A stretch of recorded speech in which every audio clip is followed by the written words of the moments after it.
नमस्कार, आप सभी का स्वागत है Envira online school YouTube channel पर। आज के इस वीडियो में हम पढ़ने वाले हैं कक्षा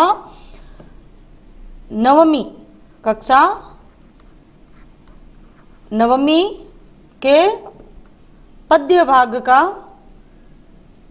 अध्याय संख्या 14, जिसमें हम पढ़ेंगे कवि केदारनाथ जी द्वारा लिखित प्रकृति के चित्रणों पर प्राकृतिक सौंदर्य को दर्शाती हुई एक कविता, जिसको हम पढ़ेंगे। पहले हम इनके बारे में थोड़ा सा जान लेते हैं। प्रख्यात बुद्धि के या प्रखर बुद्धि के कवि केदारनाथ अग्रवाल का जन्म उत्तर प्रदेश के बांदा जिले के कमाशीन गांव में सन 1911 में हुआ था। इनकी शिक्षा इलाहाबाद और आगरा विश्वविद्यालय से हुई। वहीं पैसे से यानी ये व्यवसाय से ये वकील भी रहे थे। इसके बाद इन्होंने तत्कालीन साहित्यिक आंदोलनों से गहरा जुड़ाव भी रहा और सन 2000 में इनका देहांत हो गया। इनकी जो प्रमुख रचनाएं हैं वो है नींद के बादल, युग की गंगा, फूल नहीं उनके रंग बोलते हैं, आग का आईना, पंख और पतवार है मेरी तुम, मार प्यार की थापे, कहे केदार खरी खरी। यानी इन्होंने जो भी कहा है उसके बारे में यही कहा है कि मैं क्या कहता हूँ, खरी यानी सच्ची बातें कहता हूँ। उनकी इन रचनाओं के आधार पर ही इनको सोवियत लैंड नेहरू पुरस्कार और साहित्य अकादमी पुरस्कार से भी सम्मानित किया जा चुका है।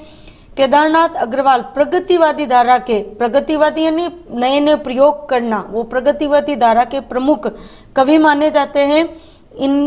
जिसमें उन्होंने अपनी रचनाओं में प्रमुख रूप से जो रचना केंद्र बना है वो है जन सामान्य का संघर्ष और प्रकृति सौंदर्य को। उन्होंने जो प्रकृति का यथार्थवादी रूप को प्रस्तुत किया है, जिसमें शब्दों का सौंदर्य देखने को मिलेगा आपको, ध्वनियों की धारा और स्थापत्य यानी रचना की कला देखने को मिलेगी, संगीतात्मक जिसको गाया जा सकता है और काव्य की एक अन्यतम विशेषता है।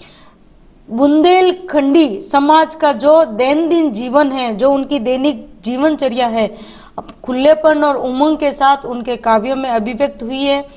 इनकी कविता की भाषा लोक भाषा के निकट है और ग्रामीण जीवन से जुड़े बिंबों को यानी मुहावरों का उन्होंने आत्मीयता के साथ प्रस्तुत किया है। ग्रामीण जीवन का उन्होंने यहाँ वर्णन किया है। जो प्रस्तुत कविता है उसमें अपन जब पढ़ेंगे तब लगेगा कि कवि का प्रकृति के प्रति गहन यानी अनुराग यानी प्रेम व्यक्त हुआ है। वो एक गांव से लौट रहा है, चंद्रगहना एक नाम का गांव है, गांव से लौट रहा है। तो लौटते हुए उसके किसान मन को खेत खलियान जो प्राकृतिक परिवेश है यानी जो वातावरण है प्राकृतिक, वो जो सहज रूप में कवि को आकर्षित कर लेता है। तो इस कविता में कवि की उस सृजनात्मक कल्पना की अभिव्यक्ति हुई है और जो कि साधारण चीजों में भी असाधारण सौंदर्य देखना, ये एक कवि की प्रमुख विशेषता होती है। और उस सौंदर्य को शहरी विकास की तीव्र गति के बीच भी अपनी संवेदना में भी वो सुरक्षित रखना चाहती है। यहाँ प्रकृति और संस्कृति की एकता यहाँ पे आपके व्यक्त हुई है। किस प्रकार कवि ने प्रकृति वर्णन के साथ साथ में यानी एक पूर्ण प्रकृति को यानी स्वयंवर यानी किस प्रकार एक कन्या अपने खूब सारे लड़कों को बुलाया जाता है, स्वयंवर किसको बोलते हैं, खूब सारे लड़कों को ऐसे बुलाया जाता है, फिर उसमें प्रत्याशित यानी जिसको देखकर वो अपना चुनती हैं। तो स्वयंवर यानी इस पूरी कविता में कवि ने प्रकृति को एक कहीं नई युवती के रूप में, कहीं दुल्हे के रूप में, जहाँ जिस तरीके से उन्होंने प्रकृति को देखा है उसके हिसाब से कवि ने उसको पूर्ण रूप से प्रस्तुत किया है। पूरा मानवीकरण अलंकार आपको देखने को मिलेगा, यानी संपूर्ण प्रकृति को मानवीय क्रियाएं करते हुए दिखाया है। तो मानवीय क्रियाएं करते हुए दिखाते हैं तो वहाँ कौन सा अलंकार होता है, मानवीकरण अलंकार। ठीक है, आप जो 9th to 12th अलंकार पार्ट 2 में मानवीकरण अलंकार बताया गया है, तो वहाँ आप उस वीडियो को देखेंगे तो आपको अलंकार के बारे में सारी जानकारी मिल जाएगी। आइए बढ़ते हैं कवि के द्वारा रचित प्राकृतिक सौंदर्य के ऊपर ये सुंदर अद्भुत कविता। कवि क्या कह रहा है कि देख आया चंद्र गहना, यानी वो चंद्र गहना नामक एक गांव से लौटते हुए आते हुए कह रहा है कि मैं देख आया चंद्रगेना, यानी चंद्रगेना गांव को मैं देख कर आया हूँ। तो देखता हूँ दृश्य अब मैं, और अब मैं वही दृश्य कहाँ देख रहा हूँ, मेड़, मेड़ यानी खेतों के बीच में, यानी दो खेतों के बीच में जो जगह होती है वो यहाँ इधर साइड में, उसको मेड़ कहा जाता है।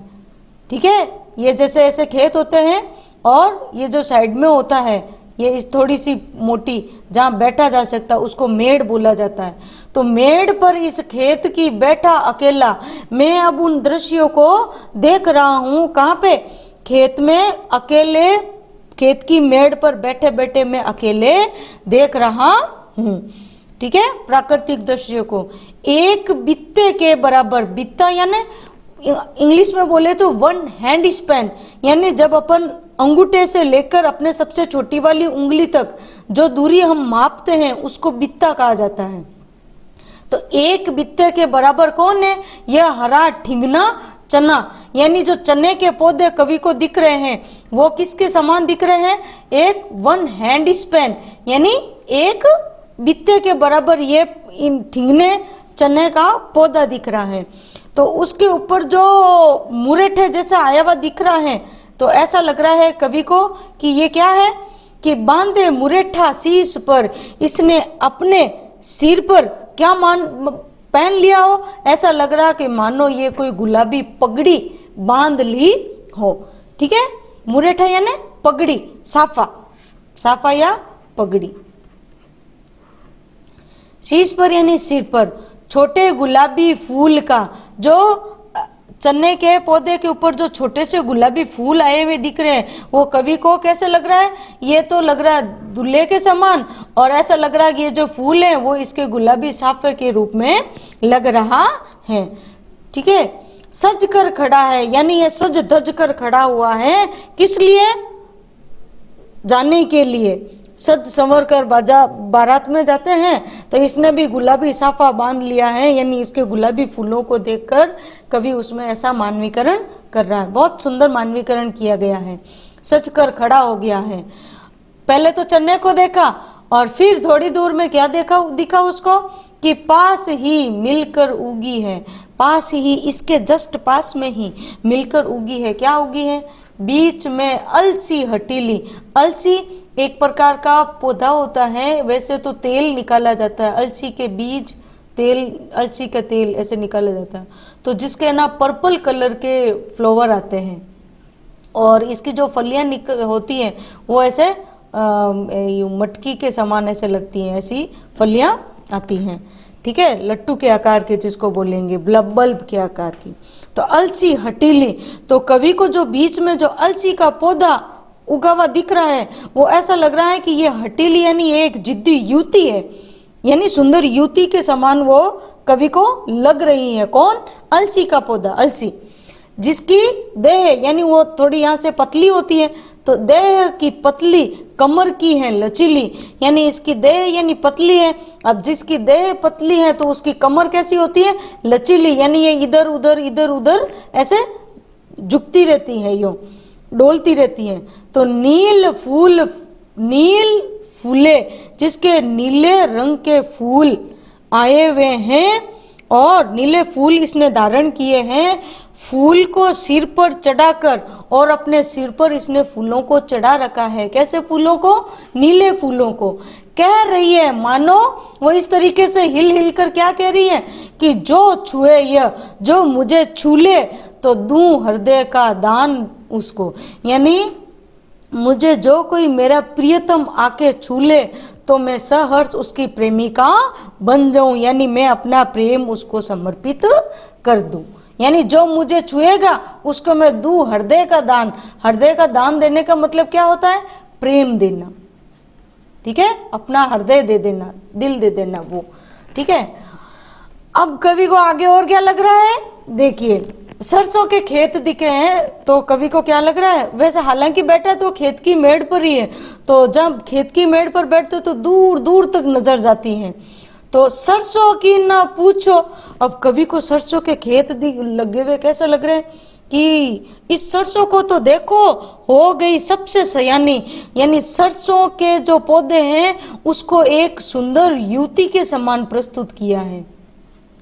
पूर्ण मानवीकरण किया है। सुंदर युवती जो क्या हो गई है, यानी सयानी। युवती आया है तो सयानी हो, लड़की है जो बड़ी हो गई, सयानी हो गई है, हो गई सबसे सयानी, इन सबसे सयानी हो गई है। कब जब सरसों के फूल आ जाते तो वो पकने पे आ जाती है, भिनी भिनी गंध, तेल की गंध भी आने लगती है उसके अंदर।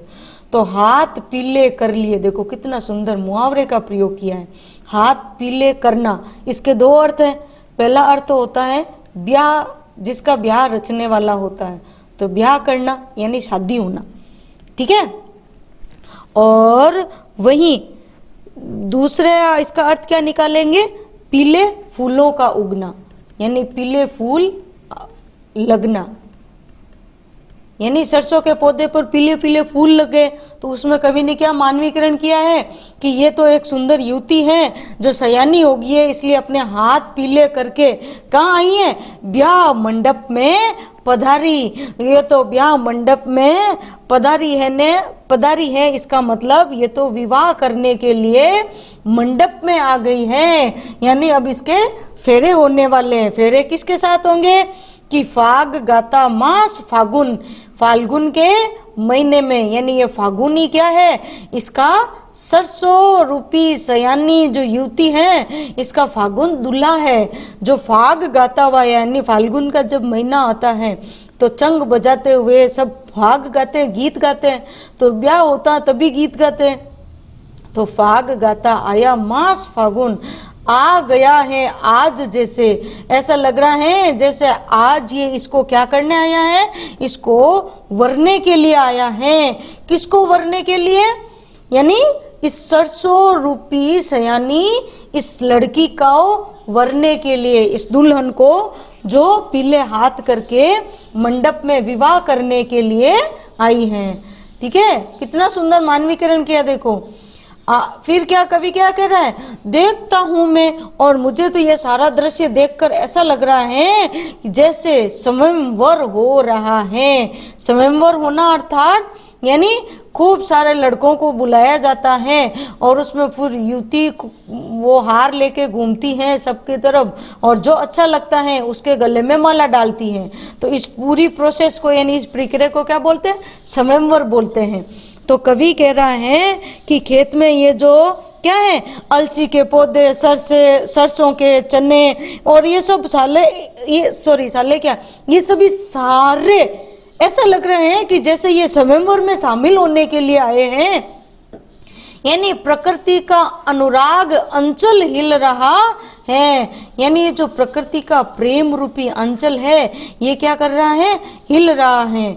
इस विजन यानी सुनसान में, अब कवि खेत में अकेला ही बैठा है तो इस सुनसान में कवि को भी क्या लग रहा है कि ये सब आनंद में मग्न है, दूर व्यापारिक नगर से, जो किनसे, इन सभी किनसे, जो शहर के जो भीड़ भाड़ वाले व्यापारिक नगर से दूर इस सुनसान में ये प्रकृति का प्रेम रूपी आंचल ओढ़े हुए ये सभी क्या कर रहे हैं, अपने आप में आनंदित हो रहे हैं। यानी जो कवि को ये जो प्रकृति का अंचल लगता है ना, प्रकृति का अनुराग अंचल, जो कवि को कैसा लग रहा है, यानी प्रेम से पूरित है कोई अंचल जिसको प्रकृति ने कवि को स्वयं को ओढ़ा दिया है।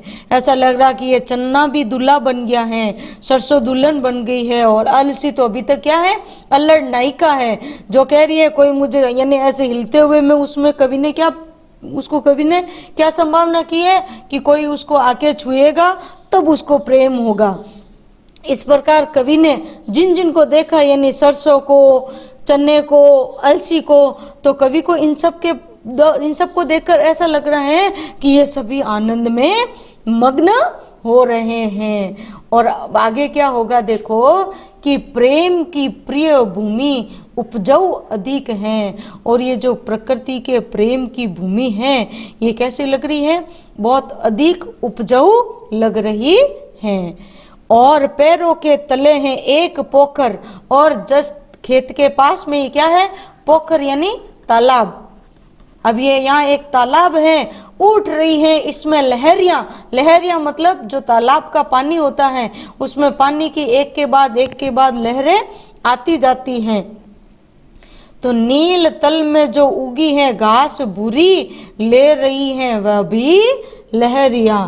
यानी जो तालाब में उठने वाली जो जल की लहरें हैं वो सूर्य के प्रतिबिंब के से आकर्षित होकर क्या कर रही हैं, वो भी उन लहरों का आनंद ले रही है। ठीक है, यानी जो सूर्य का बिंब इसमें है, एक चांदी का बड़ा सा गोल खंबा आंख को है चकमकाता।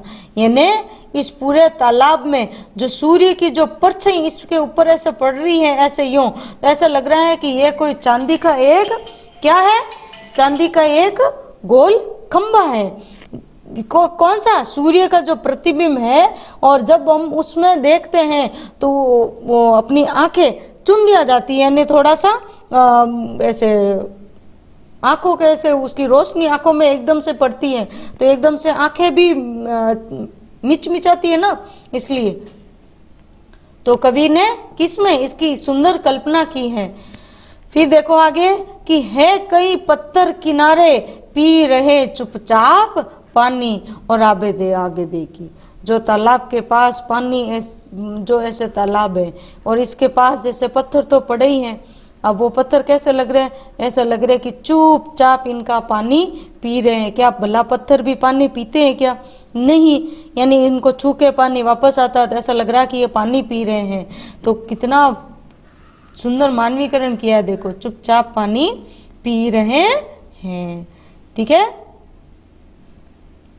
अब आगे देखिए, प्यास जाने कब बुझेगी। यानी ये तालाब का पानी लहरें आती है जाती है, आती है जाती, रुकती नहीं है। ऐसा लग रहा है कि इन पत्थरों की प्यास बुझ ही नहीं रही है। और आगे देखो, अब ये बगुले का चित्र भी दिया हुआ है और ये बगुले को देखकर कवि को क्या लग रहा है कि चुप खड़ा बगुला डुबाए टांग जल में।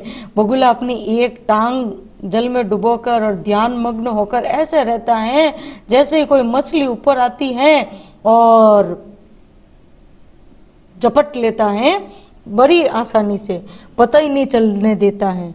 ऐसा लग रहा है कि जैसे ये कोई तपस्वी है, कोई साधु है जो यहाँ पे बैठ के तपस्या कर रहा है। यानी देखते ही मीन चंचल, यानी जैसे ही मीन, यानी जैसे ही वो मछली को देखता है, मीन यानी मछली को देखता है तो चंचल, यानी उसके नेत्र कैसे हो जाते हैं, चंचल हो जाते हैं। और मछली भी चंचल होती है, ध्यान निद्रा त्यागता है तो तुरंत वो अपनी ध्यान निद्रा को त्याग कर क्या करता है, मछली को अपनी चोंच में झपट लेता है। ठीक है, अब आगे देखिए, चट दबा कर चोंच में, वो चट कर देता है, चोंच में चबाकर नीचे गले के डाल देता और वो सीधा उसको निगल जाता है। अब कवि को और क्या दिखा है कि तभी कवि को क्या दिखा है कि एक काले माथे वाली चतुर चिड़िया, तभी कवि को क्या दिखी कि काले माथे की एक सुंदर चिड़िया दिखी जो श्वेत पंखों के झपाटे मार फोरन, जिसने अपने सफेद पंखों के, यानी पंखों के झपाटे मारे, यानी झपटा मारकर फौरन टूट पड़ती हैं भरे जल के हृदय पर एक उजली चटुल मछली चोंच पीली में दबाकर। यानी जो कवि ने जिस चिड़िया का यह वर्णन किया है वो सफेद रंग की तो चिड़िया है, उसकी जो चोंच है वो पीले रंग की है। ठीक है, चोंच कैसी है उसकी, पीले रंग की है। और जब मछली को वो भी ऊपर आए हुए देखती हैं तो क्या करती है, वो टूट पड़ती हैं जल के हृदय पर, यानी जल के तल पर टूट पड़ती हैं और मछली को अपनी पीली चोंच में दबाकर दूर उड़ती हैं गगन में, ओ यहीं से, और वो यहाँ से दूर गगन में यानी आकाश में उड़ जाती हैं। कवि को ये सारे दृश्य कैसे लग रहे हैं, ऐसा लग रहा है कि जैसे एक के बाद कोई एक फिल्म के दृश्य चल रहे हैं। भूमि ऊंची है जहां से रे, अब यहीं से कवि को क्या लगने लगी है कि भूमि थोड़ी ऊंची है जहां से रेल की पटरी गई है, ट्रेन का टाइम नहीं है, मैं यहाँ स्वच्छंद हूँ, मुझे जाना नहीं है। कवि को वहाँ कैसा लग रहा है? कवि का मन नहीं है वहाँ से जाने का। क्यों? क्योंकि रेल की पटरी है और अभी तो ट्रेन का टाइम भी नहीं हुआ है, यानी ट्रेन के अभी निकलने का समय भी नहीं हुआ है, और ना ही कवि को भी वहाँ से कोई जानने की जल्दी है। यहाँ वो कैसा है? स्वच्छंद। स्वच्छंद यानी मुक्त, आज़ाद होना। ठीक है। चित्रकूट की अनगढ़ चौड़ी, यानी चित्रकूट की कैसी है? बेडोल, टेढ़ी मेढ़ी, कम ऊंची ऊंची पहाड़ियां दूर दिशाओं तक फैली है बांझ भूमि पर। और ये भूमि भी कैसी लग रही है? यहाँ की भूमि कैसी है? बांझ है। कौन सी? अब कवि को पहाड़ियों वाली लग रही है। ठीक है। कहीं कहीं एक दूर जगह ही, कहीं कहीं पे इधर उधर क्या है? रीवा के पेड़। रीवा यानी जो बबूल का पैर होता है, जैसे ये आपको दिखाया हुआ, देखो कांटेदार पैर होता है। बबूल के भी कांटे होते हैं और इसके भी कांटे हैं। देखो रीवा यानी बबूल की प्रजाति का एक पेड़ होता है। कांटेदार कुरूप खड़े हैं, सुन पड़ता है मीठा मीठा रस टपकाता। मीठा मीठा रस टपकाता हुआ कहीं से स्वर जरूर निकल आता है। किसका स्वर निकल कवि को सुनाई देने लगता है? सुग्गे का स्वर। सुग्गा यानी तोते का। कहीं कहीं पे तोता जो बैठा हुआ होता है, उस तोते का स्वर कवि को सुनाई पड़ता है। कैसे? कि टे टे टे। कवि ऐसे ही करता है। कवि क्या, सॉरी, तोता ऐसे ही बोलता है, टे टे। यानी कवि को जंगल में तोते का मधुर टेटे का स्वर सुनाई पड़ता है, तो कहीं कहीं पे सुन पड़ता है। कभी तो तोते का स्वर सुनाई देता है जो मीठे रस टपकाता हुआ लग रहा है कवि को, और कहीं कहीं पे वन स्थली यानी संपूर्ण वन का हृदय चीर के रख देने वाला स्वर, उठता गिरता। कैसा? उठता हुआ गिरता हुआ। किसका सुनाई देता? सारस। जब स्वर सारस जब बोलता है ना, वो कर्ण भेदी यानी कानों को बहुत चुभने वाली आवाज होती है। कैसी होती है वो? टिरटो यानी चिल्लाहट वाली। ठीक है। मन होता है उड़ जाऊं में। जब कवि कहता है कि मैं जब सारस के स्वरों को सुनता हूँ तो मन होता है कि मैं उड़ जाऊं यहाँ पे, पर फैलाए सारस के संग यहाँ जुगल जोड़ी रहती है। हरे खेत में सच्ची प्रेम कहानी सुन लो चुप्पे चुप्पे। यानी कवि कहता है कि मेरा भी मन करता है कि सारसों का मैं भी ये मनमोहक, अब यहाँ मनमोहक नहीं हो सकता है। सारस का स्वर मनमोहक नहीं कहलाता है। सारस जब बोलते हैं तो वो गला फाड़कर चीखते हैं। तो कवि को भी ऐसा लगता है कि ऐसा लग रहा है कि ये दोनों अपनी ये सारस जोड़े में, वैसे तो हंस जोड़े में रहते हैं, लेकिन कवि को ऐसा लग रहा है कि मैं भी इनके साथ ही ये जो युगल जोड़ी प्रेम पूर्वक बातें करती हैं, मैं भी इनके साथ इनकी प्रेम कहानी को सुनता रहूं और इनके साथ मैं भी उड़ चलूं। ठीक है। आगे समझ में यहाँ तक आपको? अब आइए करते हैं इसके प्रश्न अभ्यास। पहला प्रश्न देखिए कि इस विजन में अधिक पंक्तियों में नगरीय संस्कृति के प्रति कवि का क्या आक्रोश है और क्यों। यानी इसमें कवि ने जो शहर की जो चक्काचौंध भीड़ भाड़ और कोलाहल भरी जिंदगी है, उसके ऊपर कवि ने थोड़ा आक्रोश व्यक्त किया है। क्यों? जैसे कवि ने वहाँ प्रस्तुत वर्ण में भी क्या है कि व्यापारिक नगर यानी शहर में लोग केवल और केवल व्यापार के लेन देन यानी अपने स्वार्थ के लिए ही वो एक दूसरे के काम आते हैं, केवल स्वार्थ के लिए। जब स्वार्थ पूरा हो जाता है तो लोग महत्व नहीं देते, यानी जहां अपने व्यापार में उनको लाभ दिखेगा तो वो आपको महत्व देंगे, नहीं तो नहीं देंगे। वहाँ प्रेम और सौंदर्य का कोई स्थान नहीं है, केवल दिखावटी है। इसलिए कवि ने नगरीय संस्कृति के प्रति आक्रोश व्यक्त किया है। आप अपनी नोटबुक लेके बैठिए ताकि मैं जो बोल रही हूँ वो आप नोटबुक में लिख सके। ठीक है। दूसरा देखिए कि सरसों को सयानी कहकर कवि क्या कहना चाहता होगा। सयानी का शाब्दिक अर्थ होता है बड़ा हो जाना। ठीक है। तो कवि ने भी सयानी का अर्थ यानी बड़ा हो जाना यानी सरसों का।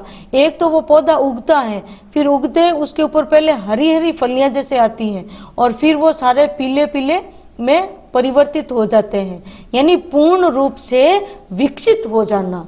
ठीक है, इसका यहाँ ये अर्थ कवि ने लिया है। तीसरा है कि अलसी के मनोभावों का वर्णन कीजिए।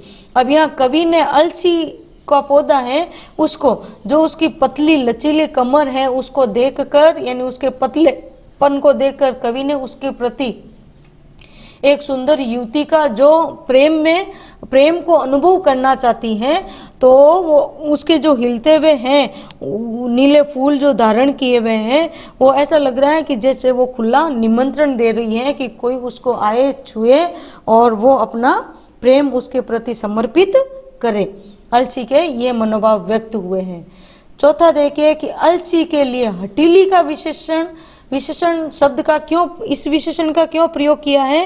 क्योंकि एक तो वो क्या करती हैं, वो जो हठीली है ना, जो जिद्दी होती है ना, उसको आप कितना भी मना कर दो, लेकिन जो उसका स्वाभाविक उसकी वृत्ति है वो उसको करते ही करते हैं, अब वो चाहे लड़के हो चाहे लड़कियां। ठीक है, यानी वो क्या करती हैं, जो उसका पतली देह होती है वो एक बार के लिए इधर झुकती है तो दूसरी बार के लिए वो पूरा इधर झुक जाती है। ठीक है, यानी ऐसा लगता है कि एक बार तो किधर आएगी, इधर, दूसरी बार फिर से खड़ी हो जाएगी सीधी, फिर इधर।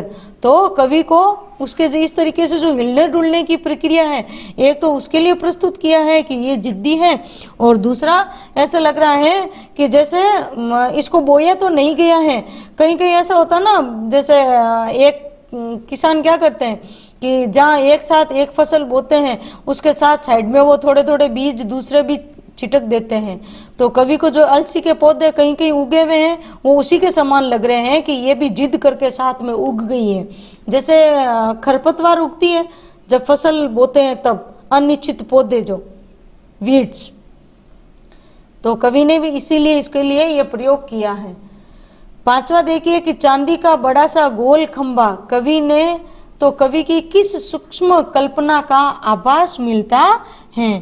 तो जो तालाब के जल में कवि को जो सूर्य का जो प्रतिबिंब दिखाई दे रहा है, यानी जो सूर्य की किरणें पड़ती हुई दिख रही है, तो कवि को जो सूर्य का प्रतिबिंब जो तालाब में उसमें दिख रहा है, तो वो कैसा लग रहा है, एक चमकीले खंबे के समान कवि ने यहाँ प्रस्तुत किया है। तो यहाँ पे कवि ने उसको किसकी, यानी जो उसका जो सूर्य के प्रकाश का रंग है, जो उसकी चमक है, तो इसी के लिए कवि ने उसको ये क्या किया है, यहाँ कवि ने सुंदर मानवीकरण किया है या उसकी उपमा दी है। ठीक है, प्रश्न संख्या 6, कविता के आधार पर हरे चने का सौंदर्य आप अपने शब्दों में चित्रित कीजिए। हरे चने का, यानी जब चने का पौधा, चने आप खाते तो हो ही हो, ठीक है, और बहुत अच्छे भी लगते हैं, तो जो हरा चना होता है उस हरे चने का सौंदर्य कैसा होता है? तो कवि को कैसा, कवि के अनुसार अपन ने जो पढ़ा है या अपन ने जो देखा है, यानी जो चने का पौधा होता है उसका आकार छोटा होता है और उसके सिर पर गुलाबी गुलाबी फूल भी आते हैं, और उसकी जो उसकी जो लगती है, जो चने की फलियां वो ऐसे लगती हैं, वो भी बहुत ऐसे छोटी छोटी सी इसके नन्हे नन्हे हाथों के रूप में लगती है, जैसे इठलाते हुए ये आनंद व्यक्त कर रहे हैं। ऐसा लग रहा है कि ये कहीं जाने के लिए सज धज कर तैयार होकर खड़ा है। 7वां देखिए, कवि ने प्रकृति का मानवीकरण कहाँ कहाँ किया है? तो जहाँ जहाँ मानवीकरण किया है वहाँ से आप उठा सकते हो। एक तो चने का मानवीकरण किया है, ठीक है, फिर अलसी का पौधा आया उसके लिए किया है, ठीक है, और किसका, सरसों के लिए। तो जहाँ जहाँ ये आए हैं वहाँ से आपको क्या करना है, पंक्तियाँ लेनी है। और बगुले के लिए किया है, ध्यान मग्न उसका खड़े हो जाना, ऐसे यूं, ठीक है। और फाल्गुन महीने के लिए, फागुन आया गाता हुआ, तो और पत्थरों का पानी पीने की प्रक्रिया। तो आप जहाँ जहाँ मैंने ये शब्द लिखे हैं उन शब्द के अनुसार आपको वो पंक्तियाँ लिखनी है, ठीक है।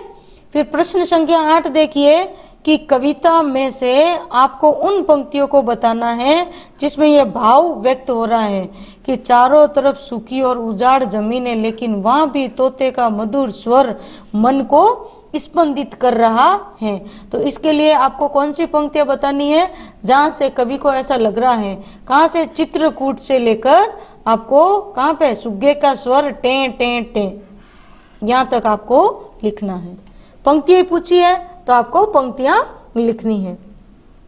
फिर रचना के हिसाब से देखिए, प्रश्न संख्या 9 है, और सरसों की न पूछो। इस पंक्ति में बात को कहने का एक खास अंदाज दिया है। हम इस प्रकार की शैली का प्रयोग कब और क्यों करते हैं? यानी सरसों की न पूछो, एक तो अपन व्यंग्य करने के लिए या आश्चर्य करने के लिए, ओहो ये तो पूछो ही मत, ऐसे बोलते हैं ना अपन, तुम तो रहने ही दो, जब कोई ऐसे बोलने लगता है तब ऐसे। तो आश्चर्य व्यक्त करने के लिए हम प्राय ऐसे शब्दों का प्रयोग करते हैं। ठीक है। फिर 10वां देखिए, काले माथे और सफेद पंखों वाली चिड़िया आपकी दृष्टि में किस प्रकार के व्यक्तित्व का प्रतीक हो सकती है? अब यहाँ पे सही अर्थों में देखा जाए तो यानी पूरा उसका शरीर सफेद है और उसके माथे पर काला दाग है, तो इसका मतलब जो पूर्ण रूप से स्वच्छ वगैरह है लेकिन फिर भी वो दाग लिए घूमता है, तो इसका मतलब एक स्वार्थी, कपटी और क्रोधी व्यक्तित्व वाले या व्यक्ति का चित्रण हुआ है, जो अपने स्वार्थ के लिए दाग लगाए घूमते हैं। ठीक है। फिर यहाँ पे भाषा अध्ययन में दिया है, बीते के बराबर, ठिगना, मुरेटा, ये क्या है, ग्रामीण अंचल के शब्दों का यानी सामान्य बोलचाल यानी का प्रयोग किया है। तो आपको भी ऐसे ही अन्य शब्दों की भी सूची बनानी है जिसमें आप जब आप कविता पढ़ेंगे तो आप कविता में आपको अपनी राजस्थानी भाषा के अनुसार जो शब्द आपको अपनी भाषा के लगते हैं वो शब्द आपको लिखने हैं। ठीक है, हो गया, समझ आ गया पूरा? देखो चैप्टर यहाँ पूरा होता है, वीडियो को पूरा देखिए, आप शुरू से लेकर अंत तक देखेंगे तभी आपको पूरा पाठ अच्छे से समझ में आएगा। फिर भी जहाँ कहीं नहीं समझ में आए तो आप कमेंट जरूर कर दीजिए, वहाँ आपको कोई शब्द का अर्थ नहीं आए तो आप कमेंट कीजिए, वहाँ आपको उसका अर्थ बता दिया जाएगा। वीडियो को पूरा देखने के लिए और साथ में बने रहने के लिए आपका बहुत बहुत धन्यवाद, आभार।